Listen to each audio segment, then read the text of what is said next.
आपने नाम सुना होगा गीता वाटिका गोरखपुर के महान सिद्ध संत, परम प्रेमी रसिक संत श्री राधा बाबा उच्च कोटि के महापुरुष थे। उनका जीवन चरित्र पढ़ने योग्य है।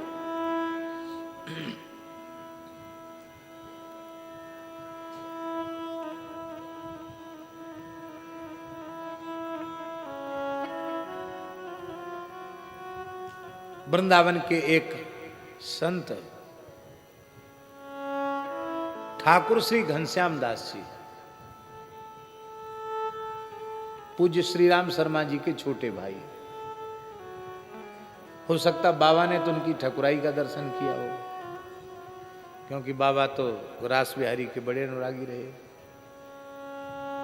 तो ठाकुर श्री घनश्याम जी, जिन्होंने अपनी ठकुराई में पूज्य श्री हनुमान प्रसाद पोद्दार जी को, राधा बाबा को अनेक दिव्यानुभूतियां कराई,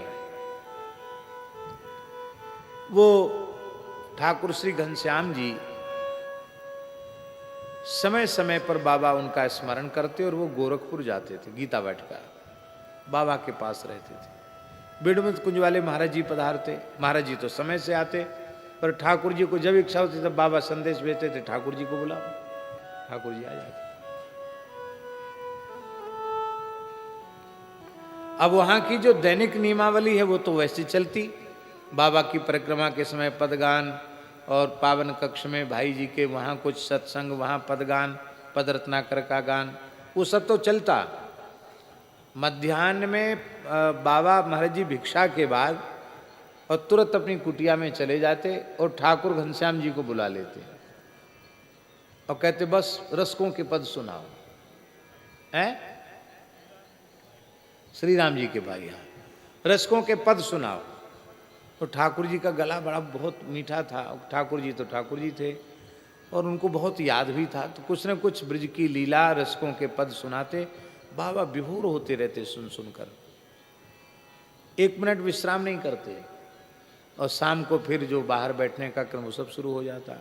रात को फिर कुटिया में बाबा चले जाते, ठाकुर जी को फिर बुला लेते और पूरी रात वही चर्चा चलती। और सवेरे स्नान का समय होता 4 बजे का, तो बाबा कहते कि मैं स्नान के लिए जा रहा हूँ, तुम भी ठाकुर स्नान करो। और ठाकुर जी भी स्नान, उनका भी समय नियम का पक्का था ठाकुर जी का, वो भी स्नान करके अपना मंत्र का जप ध्यान वगैरह सब करते, सवेरे फिर सेवा।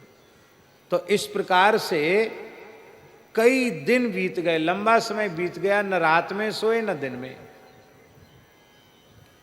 हम समझते हैं महीना 1.5 महीना हो गया होगा, ठाकुर घनश्याम जी 1 मिनट नहीं सोए। 1 मिनट बाबा सोने दें तब ना, न बाबा सोए न ठाकुर जी सोए। तो एक दिन महाराज जी घटना क्या घटी कि बाबा भिक्षा किए और ठाकुर जी भिक्षा किए, और बाबा भिक्षा करके और एक बार लवशंका जाते थे, फिर हाथ पैर धो के तब आते थे। तो बाबा लवशंका जाएंगे, हाथ पैर धो के आएंगे, तब तक 10-15 मिनट तो लगेगा।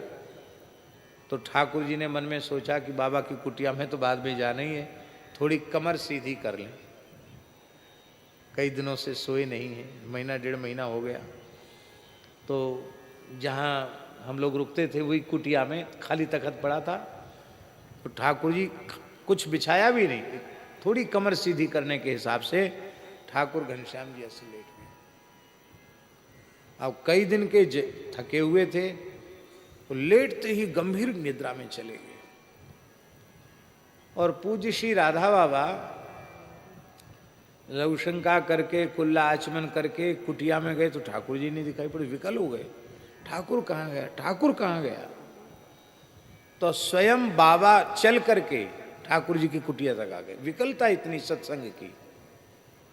तो वहां कर देखा तो ठाकुर जी खूब गंभीर निद्रा में सो रहे थे, लेकिन बाबा को इतनी विकलता थी श्रवण की कि वे अपने आप को रोक नहीं पाए। एक बार तो लगा कि सोने दो ठाकुर को, लेकिन फिर रोक नहीं पाए। सिर पे हाथ रख करके उन्होंने कहा, राधे श्याम। सोई ठाकुर जी ने नेत्र खोले, घबरा गए। तो सिर पे हाथ रख के बाबा ने कहा, आशिक होकर सोना क्या रे। क्या कहा राधा बाबा ने? आशिक होकर सोना क्या रे। आशिक कभी सोते हैं क्या? अरे संसार के अभागे विषयी कामी लोलुप जीव किसी मलमूत्र के भांड में आसक्त हो जाते हैं, किसी संसारी रूप में आसक्त हो जाते हैं जो मलमूत्र के अलावा कुछ नहीं है। उसमें आसक्त होने पर उनको भूख नहीं लगती, उनको नींद नहीं आती है। हम सुनते हैं कि रात रात भर उनको रोते रोते या जगते जगते बीतता है। वो प्रेम है क्या ठाकुर जी? जब संसार के विषयी कामी भोगी जीव किसी मलमूत्र के भांड में आसक्त होकर उनका खाना सोना हराम हो जाता है, तो भगवान की प्राप्ति की व्याकुलता जिस हृदय में जग जाएगी, इसी जन्म में इसी शरीर से भगवत साक्षात्कार करना है, ऐसा दृढ़ निश्चय जिस पवित्र अंतःकरण में हो जाएगा, उसको खाना पीना सोना भोगना हंसी मजाक ये अच्छा लगेगा क्या?